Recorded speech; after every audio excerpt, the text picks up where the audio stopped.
Yes, please, Mohammed. It meant that he is unbent as steel. Very good. He's unbent. As I said, you cannot bend steel. He's unbent. Unbent as steel.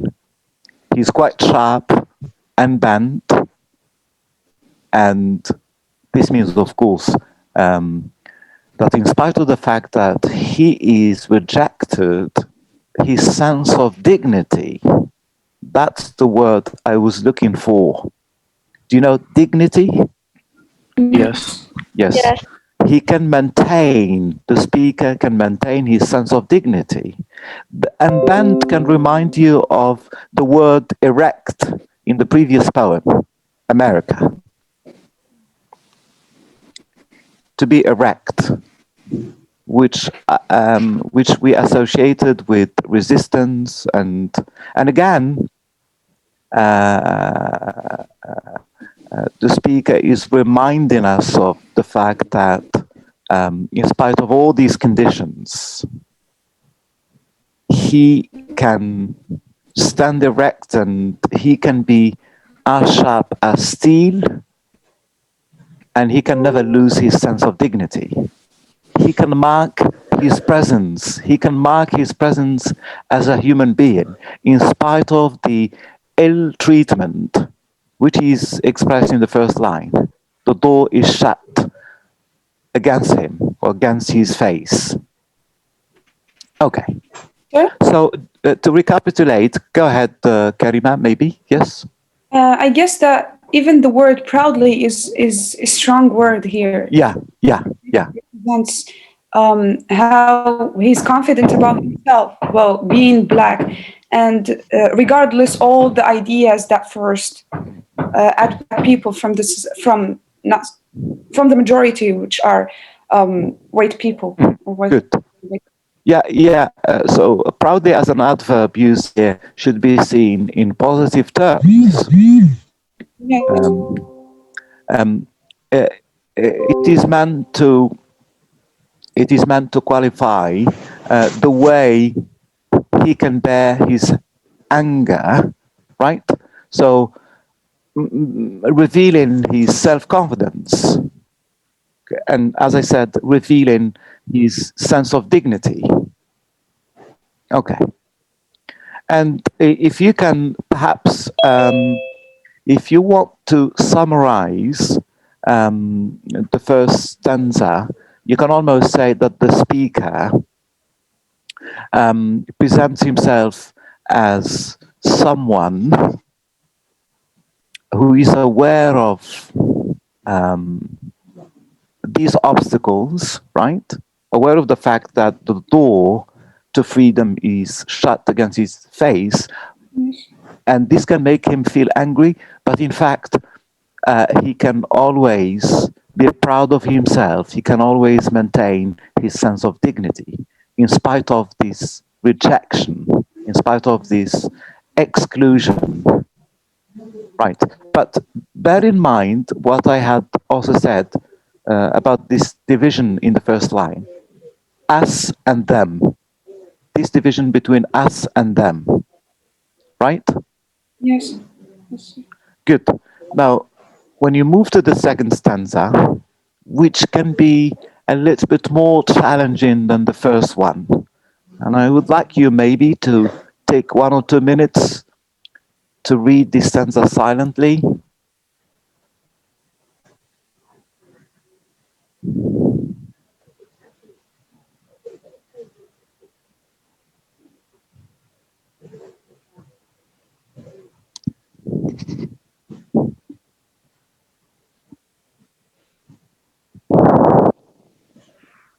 راه ماشي داك الكارني ديالي راه البيت ليه راه ليه بحال الدفتر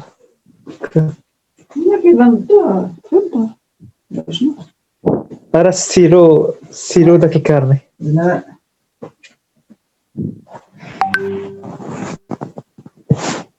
Okay, so this is the second quatrain. We need to start with the first line. The pavement slabs burn loose beneath my feet.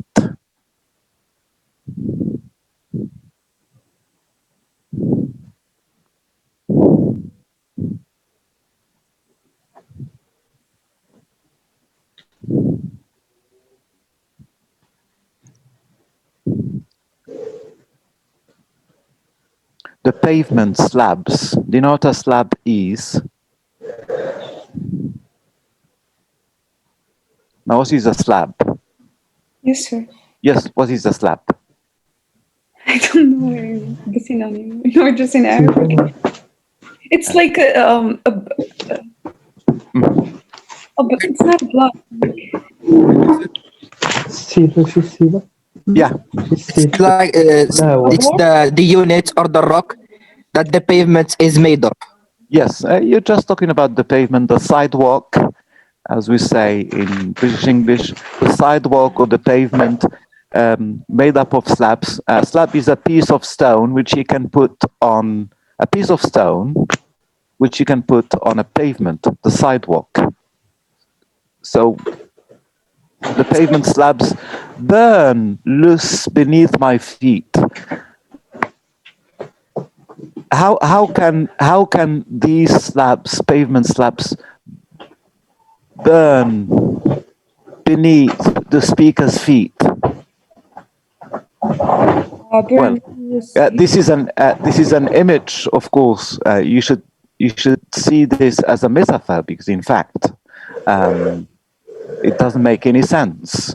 Sir, Yes, go ahead. so the hate of the white people, like he is walking in the road, like the looks that some white people look at the blacks, so Okay. Okay. So you are associating, in fact, burn with the looks of the white people. Yeah, it's one interpretation, as a matter of fact. Yes. Good. Sure. Yes. Yeah. I can accept this interpretation. Go ahead. I think he's here talking more about their presence and how by using the word "my feet" is kind of gives the view. It's not the view. It's kind of gives you the. I'm supposed to put this. That's okay. Impression. Yeah. Okay. Right. I didn't know. I don't know how to put this in words, but like when we say the word "feet," I think my feet it means my presence.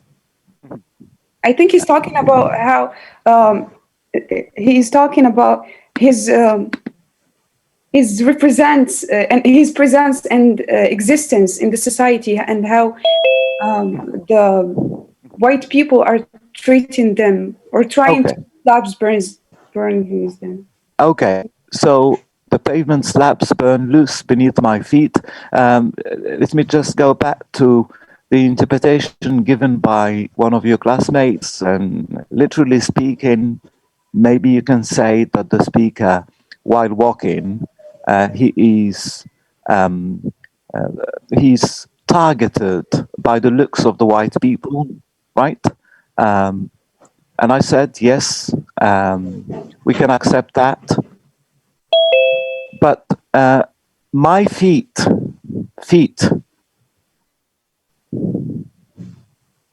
you have feet and pavement slabs, and apparently in terms of space, this is public space, which is the street.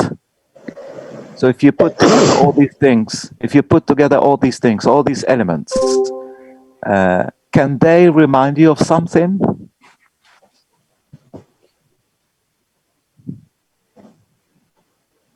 Sir, As I said, this is very metaphorical, as a matter of fact. Go ahead, Ahmed, before I can give you my own interpretation. Go ahead. Mohammed, go ahead. it's like hell. Well, Okay.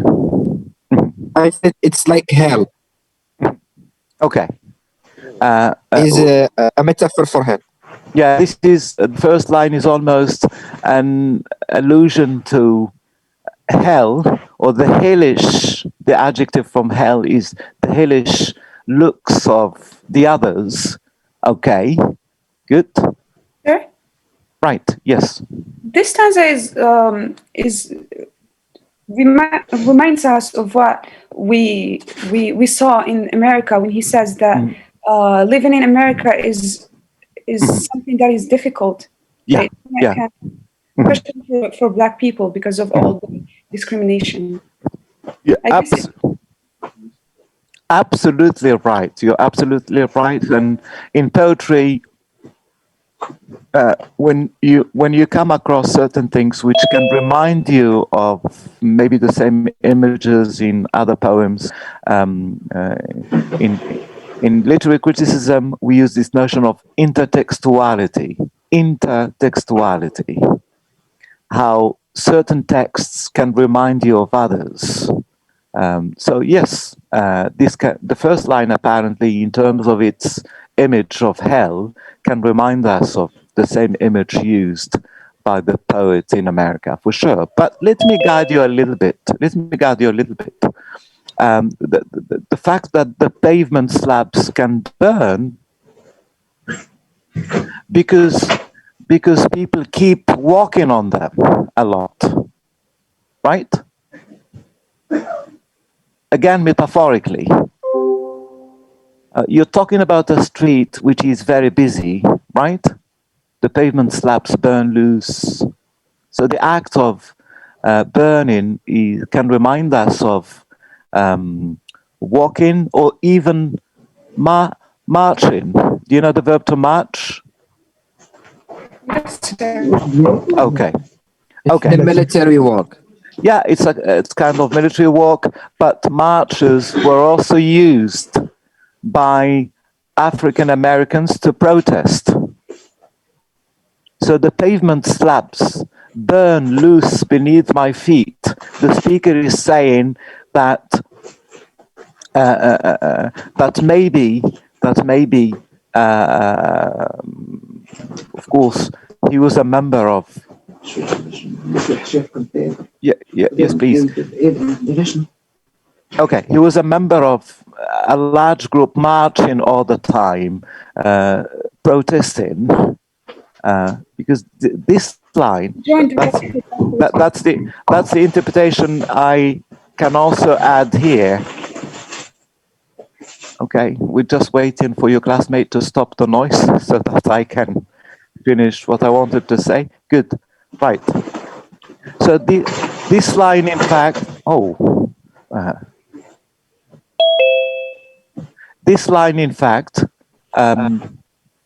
this line, the pavement slabs burn loose beneath my feet, can remind us of the marches and the protests orchestrated by African Americans in the United States. Lots of walking, lots of marching, lots of protests.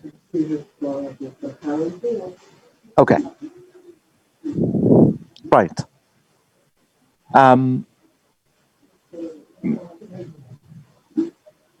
Do you have anything to add about the first line?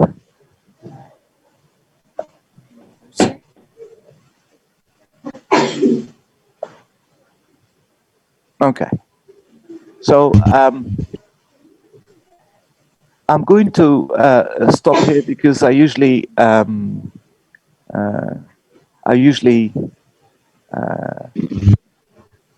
stay for 1 hour. My ears are burning like pavement slabs because of the headphones. Can I just maybe agree with you about the next session?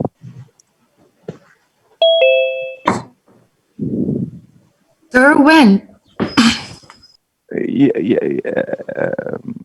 Well, today is Thursday, right? Tomorrow, Friday.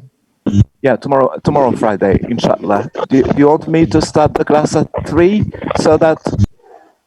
Wait a minute. We can start at 3 tomorrow, right? Yes, sir. I'm going to finish with you this poem and move to We Are Not Jews by Hanif Qureshi. which I want you to start reading, by the way. Okay, sir. Do you have access to the short story? Yes, it is on Classroom. Yeah, on Google Classroom. So please, but there is something which I want you to understand. Lots of noise coming from my mic. I don't think so. Okay, good. And next week, inshallah, I know that exams will start February the 11th, right? Sir. Yes, sir. Yes. So I need to devote one class to a template, a sample of analysis, which I want you to get hold of, like a sample, how to analyze and extract from a poem or even a short story. So I will devote this class to the writing of the essay you will be taken care of on the day of the exam. Right? Right. Sir, how much stories we have? This is the last one we will discover. I'm sorry? How much still we have short stories? How much?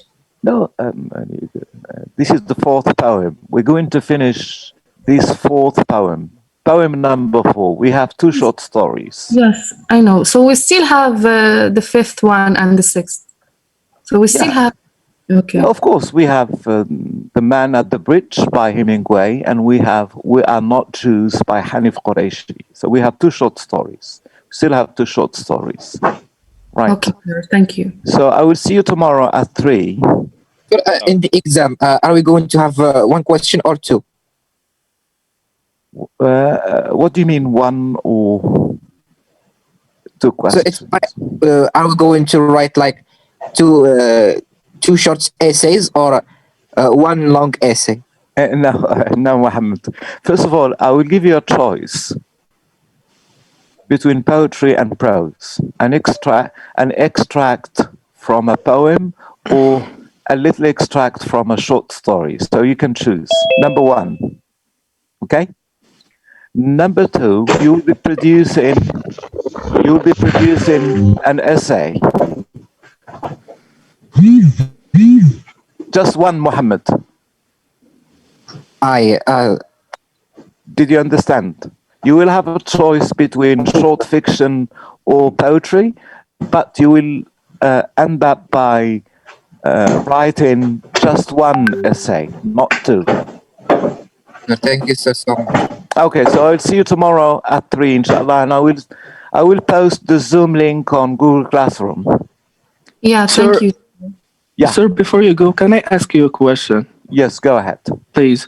The difference between octave and sestet and the 3 quatrains and the couplet. Yeah. A quatrain is made up of 4 lines, so a sestet is made up of 6 lines. Okay. 6 lines. Thank you. Quatrain, 4 lines. A couplet, 2 lines. These are technical words. I'm not going to ask you to give me definitions on the day of the exam. You should not worry about that. I will show you how to proceed with the essay in terms of its introduction and the body of the essay and the concluding paragraph. Yes, but I'm just trying to be unique in my style of writing. Oh, to be unique in your style. That's good. But I will upload, just to let your classmates also have an idea about these technical terms we use in poetry. I will upload a short glossary, a little dictionary about these technical terms, right? Yes, sir. Thank you. Okay, thank you very much.